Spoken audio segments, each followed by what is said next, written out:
السلام عليكم مربين الدواجن في كل مكان. النهارده حلقه مميزه جدا عن الجرعات. حضرتك لما اجي اقول لك حط 1 سنتي على اللتر، انت كمصري بتفهمها 1 سنتي اللي هو بالسرنجه، 5 سنتي بالسرنجه بتاعه الدواء. الجرام فيه كام مللي جرام؟ نادر لما تلاقي حد واخد باله من النقطه دي. الاجابه الصحيحه لو انت تعرفها اكتبها في التعليقات حالا علشان نشوف كام واحد عارف الاجابه الصحيحه.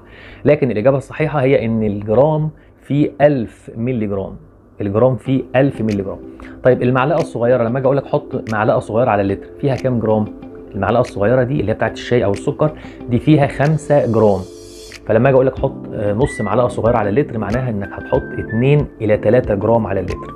يبقى النهارده خلاصه الكلام لما اجي اقول لك حط 1 سم على اللتر، انت كمصري عارف السنتي يعني ايه، لكن انا خلاص ما عدتش هقول كده، انا كنت هقول ايه؟ 1 مللي على اللتر اللي هو بما يعني بمفهومنا احنا كمصريين 1 سم.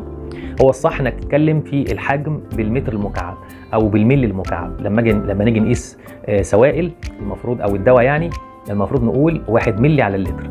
فخلاص من اللحظه دي ارجو ان كلنا بقى نظبط السيستم على كده ان شاء الله. الكلام هيبقى بالملي في ده الصح، يعني الكلام بالملي في موضوع الدواء السائل، وبالنسبه للجرامات او الدواء البودره هنتكلم بالجرام. وعرفنا ان نص معلقه صغيره على اللتر معناها من 2 الى 3 جرام، لان المعلقه الصغيره 5 جرام تقريبا، المعلقه الكبيره بتاعت الاكل تقريبا 10 جرام. فاحنا بعد كده هنبدا نتكلم بالكلام الرسمي، لان مش كل الناس بتتابعني من مصر، ناس كثيره بتتابعني من العراق وسوريا وفلسطين وباقي الدول العربيه، فالافضل ان احنا نتكلم بالعلم علشان كلنا نكون متفقين. بكده نكون وصلنا لنهايه حلقه النهارده. يا رب اشوفكم دايما في خير واحسن حال. كان معكم دكتور سامح عسل، والسلام عليكم ورحمه الله وبركاته.